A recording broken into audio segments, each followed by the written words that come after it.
Hi guys, and welcome back to my channel, JUSTBI. I know I've been away for a while, sorry about that. A lot's been going on, but I can say that I've got a lot planned, lined up for this channel, which is really exciting.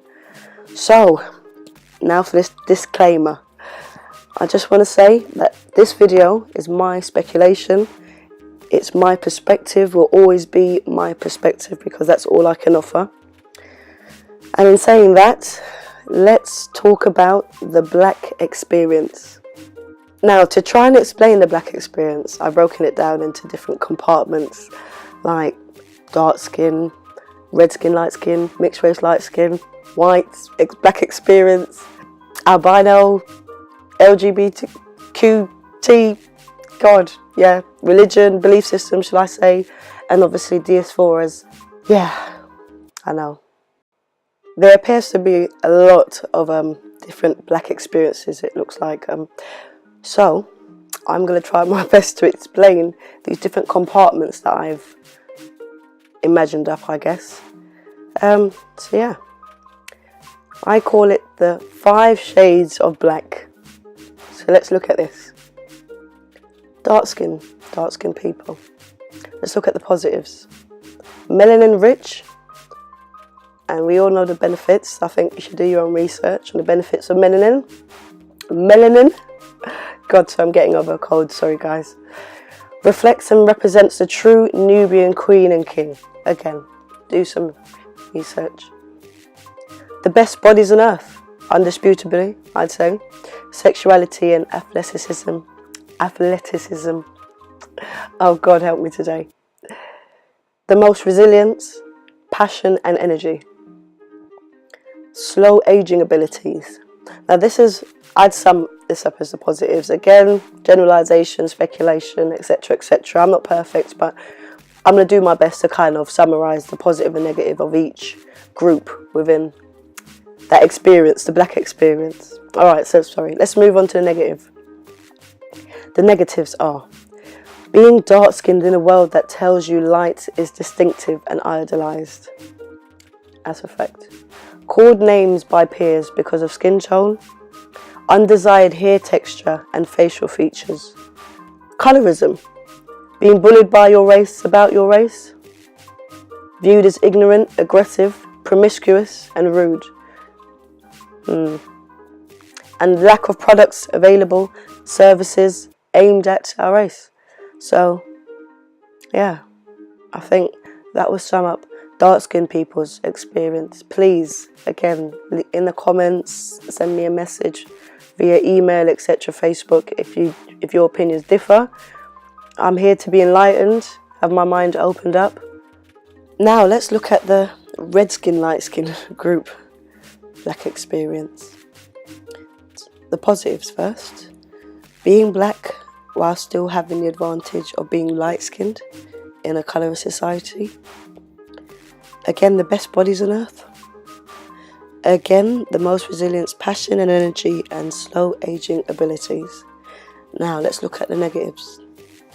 Not melanin rich and or a mixed race advantage. So basically, we don't gain either of those advantages. We do not reflect or represent the true Nubian queen king image. We face colorism too, but in a different way. You know, begging black, yellow toned, etc. Now, even though we have admired skin, we have undesirable facial features and hair texture. And we are too viewed as ignorant, aggressive, promiscuous and rude. There's also a lack of products available, services available that's aimed at our race. And I fit into this category. Moving on. The mixed race with black group. The positives are having the advantage of being light-skinned in a colourless society, again. Access and understanding of the white experience. The best bodies on earth. The most resilience, passion and energy. Admired facial features. That's something different. Viewed to be nicer than black individuals. less ignorant, aggressive, promiscuous and rude. Now the negatives. Not melanin rich. Lack of acceptance from both races, not black or white enough. Potential conflict and or abandonment by either side of the family. Accusations and assumptions that you believe you are better than your darker skinned peers. Internal conflict due to being made up of such juxtaposed races. Undesired hair texture and skin, depending on hair type. And again, colorism, being bullied by your race about your race. And does not reflect or represent the true Nubian Queen King. Now we're going to discuss white people, and this is a touchy one. Not everyone's going to agree, but I personally believe there are white people that have a black experience. And I'm going to break that down now. So, the positives. Access and understanding of the white experience. Being a gateway to bridging the gap with race conflicts. Access to the unspoken essence of being black, such as resilience, passion and energy. Access to white privilege. Desired hair texture and skin. Viewed to be nicer than black individuals, less ignorant, aggressive, promiscuous and rude. Now the negatives. Being associated with negative stigmas of black individuals. Lack of acceptance from both races, again, not black or white enough. Potential conflict and or abandonment by their own race. Accusations and assumptions that you believe you are better than your, very similar to mixed race people basically, and does not reflect or represent the true Nubian Queen King. These are definitely areas I'd say should be looked at for white people that live the black experience, and whatever that means. Alright, now, the last shade of black I'll be discussing are the albinos. Can't forget about the albino people. Now, positives. Uniqueness of not fitting into the traditional mould of skin colour defining an individual's character. Let's be honest. The best bodies on earth. The most resilience, passion and energy, slow aging abilities. Now the negatives. Lack of melanin, serious lack of melanin. Does not gain the benefits of being light-skinned. Undesired hair texture and facial features. They experience colorism, in called names and ill-treated by peers because of a unique skin tone. They also have lack of products, available services aimed at our race. And they also don't reflect or represent the true Nubian Queen or King. So, in closing, a lot of similarities, a few quirky differences, but overall, there is an underlying black experience, I think, that runs through all the shades of black. Now I'd like to discuss the black experience of black men versus black women. And I hate using the term versus, but it's only appropriate in this study. So let's begin with black men. The positives. Can easily capitalise on culturally masculinized interests and activities. You know, they can forge bonds with their white male colleagues, friends, such as sports, which is not available to women.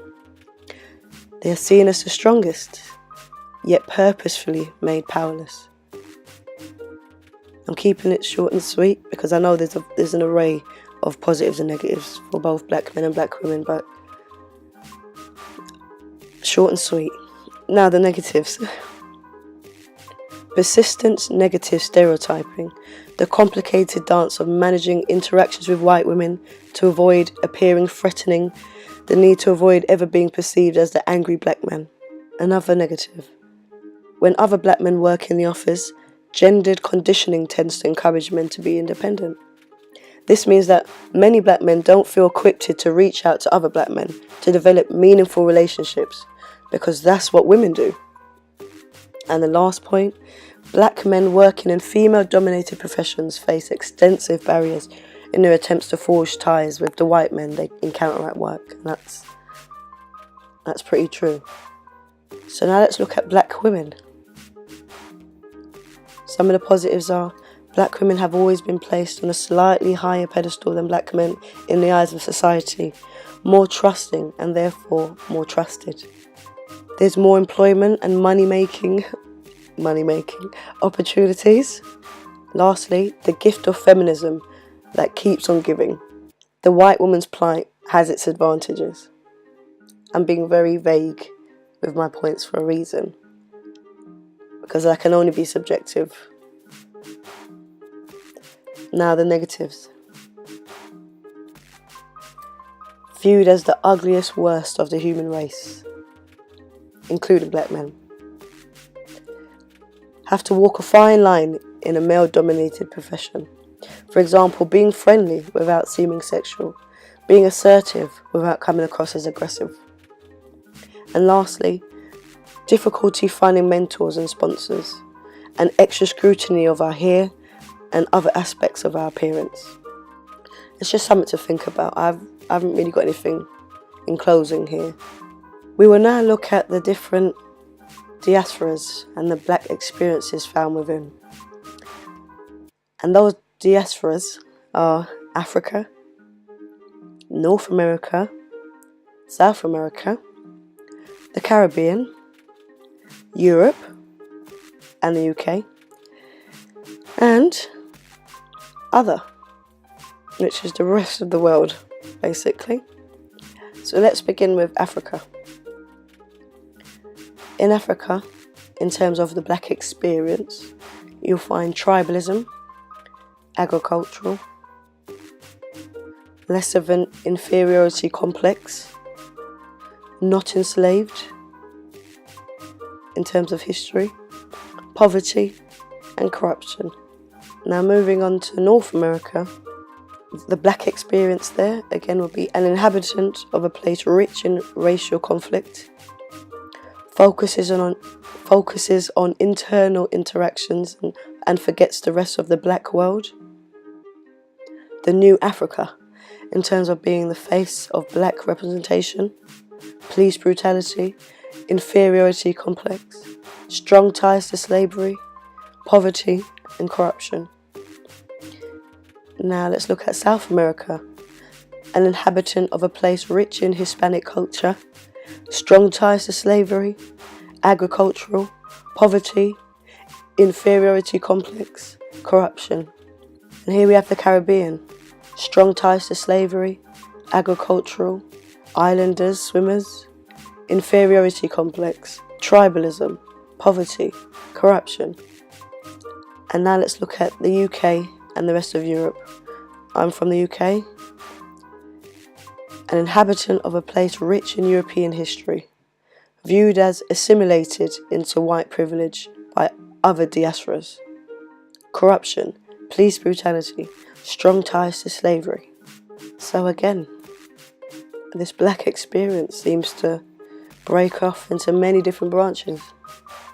And lastly, we have other, anywhere else in the world. And here you'll find possible isolation and or alienation, being different, lack of education and access to products and services, targeted at black individuals, obviously. So if we look at the LGBTQ community, they've come leaps and bounds in terms of the needs of their sexuality and gender, I guess. But in terms of the black experience, I feel like that's always going to be a constant battle in terms of priority, what they're fighting for in life, I guess. But that's not an area I'm going to cover for too long. I'm not an expert in that field. So moving on, I would like to discuss belief systems. Religion falls under that category, but I thought I'd make it more broad and just label it belief systems. And within those belief systems, we'll find Christianity. The black experience of Christians would be westernized, European influenced, and universal. These are just key broad words I'm using. Islam, Middle Eastern, Arabic influence, Here is political for other reasons. And then we have Rastafarianism, a unique hairstyle reflecting way of life, herbalism, naturalness. And lastly, subcultures, a counter-reaction to societal oppression and expectation, unique and abstract, walking and talking political statements. And that is the end of the different groups, found within groups, of the black experience. It's like a circle within a circle, isn't it? Gosh. Just remember, no matter where you look, you see a commonality of blackness. But what is it? It doesn't exist. There is no experience, only our treatment. Just a stigma caused by a wild imagination of some kind. We as a people, we never know what truly ties us together until we are reunited as one nation of people. There we shall find our true essence and black experience. Thanks for listening. Peace. Thanks for watching Just Be. Please subscribe, like if you like, click the bell for more videos, and please comment, because what you have to say is so important with what I'm trying to do here, and you will inspire my future videos, trust me. And follow me on Facebook, Instagram, Twitter and Gmail, and let's keep this conversation flowing. Peace.